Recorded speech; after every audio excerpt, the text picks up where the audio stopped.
సంధ్యా theatre కేసులో నిందితుడు Allu Arjun jail నుంచి విడుదల విషయంలో ఎలాంటి లోపం లేదన్నారు జైళ్ల శాఖ డీజీ సౌమ్య మిశ్రా.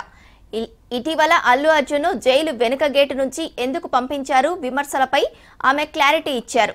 అల్లు అర్జున్ కేసు విషయంలో చట్ట ప్రకారమే బయటకు పంపించామన్నారు సౌమ్య మిశ్రా. ఇక ఎన్డీపీఎస్ యాక్ట్ కింద కేసులు నమోదైతే ఆ నిందితులకు అవగాహన కార్యక్రమాలు ఏర్పాటు చేస్తున్నామన్నారు. రాష్ట్ర వ్యాప్తంగా 4 సెంటర్లలో డ్రగ్స్ పై ప్రత్యేక అవగాహన ఉంటుందన్నారు.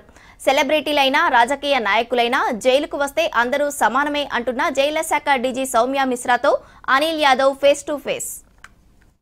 19 తర్వాత మళ్ళీ అంటే కరోనా దృష్ట్యా అప్పుడు యాన్యువల్ మీట్ పెట్టలేదు. సో ఈ రోజు 2023-24 సంబంధించినటువంటి చెంచల్గూడ సంబంధించిన రాష్ట్ర వ్యాప్తంగా ఉన్నటువంటి జైళ్ల శాఖలో ఇప్పటి వరకు ఖైదీల ప్రవర్తన కానీ ఎంతమంది విడుదల చేశారో, తర్వాత అందులో ఉన్నటువంటి ఖైదీలకు కొందరికి పీజీ తర్వాత గ్రాడ్యుయేట్ పోస్ట్ గ్రాడ్యుయేట్ కూడా పూర్తి చేసినటువంటి ఖైదీలు ఉన్నారు. సో వీటన్నిటి గురించి మనతో పాటు చెప్పడానికి డీజీ సౌమ్య మిశ్రా మేడం కూడా ఉన్నారు. Hi madam. సో మొత్తానికి ఈరోజు మరి వార్షిక నివేదిక విడుదల చేశారు. అందులో చాలా వరకు చూస్తాం, గతంతో పోలిస్తే ఇప్పుడు కొంచెం తేడాలు ఉన్నాయి. సో రానున్న రోజుల్లో ఈ ఖైదీలకు సంబంధించి కానీ అందులో ఉన్నటువంటి ఇంకా ఇప్పుడున్నటువంటి ఖైదీలకు సంబంధించి కానీ ఎలాంటి ఏర్పాట్లు ఉన్నాయి, అందులో చదువు కూడా నేర్పిస్తున్నారు, పనులు చేపిస్తున్నారు. సో ఎట్లా ఉండబోతుంది ఇంకా రానున్న రోజుల్లో?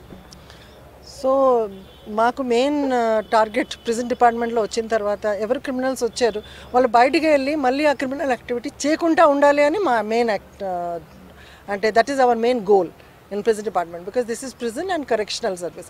వాళ్ళు కరెక్ట్ అయ్యి వెళ్ళాలి బయటికి. వచ్చిన వాళ్ళు ఎడ్యుకేషనల్ లెవెల్ చూసుకుని మేము నేర్పిస్తాము. సో చాలామంది ఇల్లిటరేట్ వస్తారు, వాళ్ళకు అస్సలు చదువు తెలియదు. సో వాళ్ళకు ఒకటి మాకు ప్రోగ్రామ్ ఉంది, లిటరేట్ టు ఇల్లిటరేట్. దానికి tag line is thumbs in sign out. వచ్చినప్పుడు థమ్స్ చేస్తారు, వెళ్ళినప్పుడు సైన్ అవుట్ చేసి వెళ్ళాలి. సో వాళ్ళకు ఒక 12,650 ఇన్మేట్స్కు మేము లిటరేట్ చేసాము, వాళ్ళు ఇల్లిటరేట్ అయి వచ్చారు. దెన్ మాకు Indira Gandhi national open university and BR Ambedkar open యూనివర్సిటీతో MOU ఉంది, మెమోరాండం ఆఫ్ అండర్స్టాండింగ్. దానిలో కూడా వాళ్ళు సెంటర్ ఓపెన్ చేశారు మా జైల్లో. So as of now 750 graduation చేశారు అండ్ 225 ఇన్మేట్స్ పోస్ట్ గ్రాడ్యుయేషన్ చేశారు. దాంట్లో కొంతమందికి గోల్డ్ మెడల్ కూడా వచ్చింది. ఎవరైతే ఈ పోస్ట్ గ్రాడ్యుయేట్ చేసిన వారు ఉన్నారో జైలు నుండి విడుదలైన తర్వాత ప్రభుత్వ ఉద్యోగానికి అర్హులేనా? అలాగా కాదు, this is just a degree. So as per their eligibility, if they are eligible for any post వాళ్ళు వెళ్తారు. ఇప్పుడు ఎన్డీపీఎస్ యాక్ట్ కింద చాలా కేసులు గతంతో పోలిస్తే ఇప్పుడు ఇంకా కేసులు ఎక్కువ ఉన్నాయి. సో జైలుకి వచ్చిన తర్వాత వాళ్ళకి ప్రత్యేకంగా ఏమన్నా అవేర్నెస్ కార్యక్రమం లాంటివి ఏమైనా నిర్వహిస్తున్నారా? అవును. సో ఫస్ట్ బికాజ్ మాకు జైల్ డ్రగ్ అబ్యూస్ అగేన్స్ట్లో ఒక డ్రైవ్ గవర్నమెంట్ తీసుకున్నారు కాబట్టి మేము మా జైల్ శాఖలో ఉన్న ఆఫీసర్స్ అండ్ ఎవరు హ్యాండిల్ చేస్తారు వాళ్ళకు ఫస్ట్ ట్రైనింగ్ ఇచ్చాము. వాళ్ళకు డ్రగ్ అడిక్ట్స్కి ఎలాగ బిహేవ్ చేయాలి, వాళ్ళు డ్రగ్స్ తీసుకున్నారు అని ఎలాగ చేయాలి, వాళ్ళ విత్డ్రావల్ సిమ్టమ్స్ ఏంటి, what are the drugs which create what sort of effects, ఇవి అన్నీ మాకు అందరికీ ట్రైనింగ్ ఇచ్చాము. ట్రైనింగ్ ఇచ్చిన తర్వాత ఇప్పుడు డ్రగ్ అడిక్ట్స్ లేకపోతే డ్రగ్ అబ్యూస్ చేసిన వాళ్ళు వచ్చిన తర్వాత వాళ్ళకి medication whatever is there. So psychiatrist వస్తారు, సైకలాజికల్ కౌన్సిలర్స్ కూడా వస్తారు. మేము కొంతమంది NGOస్కు మా గవర్నమెంట్ మెంటల్ హాస్పిటల్స్ నుంచి కూడా హెల్ప్ తీసుకుంటాము. ప్లస్ ఇవి అన్నీ చేసిన తర్వాత we're also doing planning some de addiction centres. 4 central ప్రిజన్స్లో 4 డీ అడిక్షన్ సెంటర్స్ వస్తుంది specifically for drug addicts.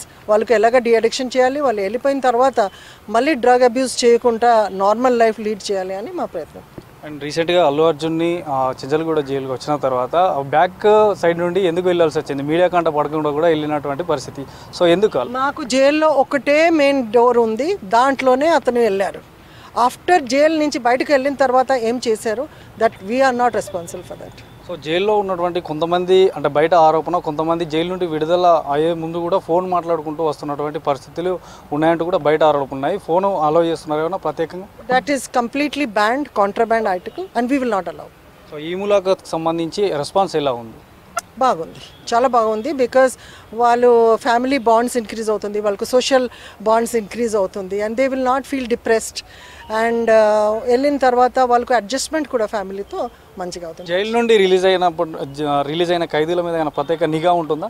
As of now మాకు ఒక్కసారి జైలు నుంచి రిలీజ్ అయితే, జైలు నుంచి రిలీజ్ అంటే those who have been convicted వాళ్ళు రిలీజ్ అయిన తర్వాత they will have certain period of టైంలో పోలీస్ విల్ హ్యావ్ సమ్ అంటే అటెన్షన్ ఆన్ దెమ్, సర్వేలెన్స్ ఉంటుంది.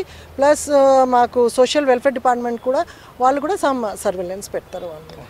సో చూడొచ్చు, మనకు గతంతో పోలిస్తే మాత్రం ఎన్డీపీఎస్ యాక్ట్ కింద కేసులో నమోదవుతున్నాయి. సో వారు కూడా ఈ జైల్లో వారికి అవేర్నెస్ కార్యక్రమాలు కూడా ఏర్పాటు చేస్తున్నాము. సో ఇందులో అంటే ఇప్పటి వరకు చాలామంది అటు గ్రాడ్యుయేట్ అయిన తర్వాత పోస్ట్ గ్రాడ్యుయేట్ చేసిన వారికి కూడా బయట రిలీజ్ అయిన తర్వాత ఏదైనా ప్రైవేటు జాబ్లో కూడా అర్హులు అంటూ కూడా చెప్తున్నారు. సో మొత్తానికైతే 2019 తర్వాత ఈసారి యాన్యువల్ ప్రెస్ మీట్ పెట్టి ఈ నివేదికను వెల్లడించారు. సో గతంతో పోలిస్తే మాత్రం ఈసారి ఈ ఏదైతే జైలు శాఖలో సంబంధించినటువంటి అటు డ్రగ్గే కానీ, ఆ తర్వాత హత్య కేసులే కానీ, అటు ఫోక్సో కేసులే కానీ, ఎన్డీపీఎస్ యాక్ట్లే కానీ కొంతమేరకు పెరిగాయని చెప్తున్నారు DG Soumya Mishra garu. Video journalist అనిల్తో, అనిల్ V6 న్యూస్, హైదరాబాద్.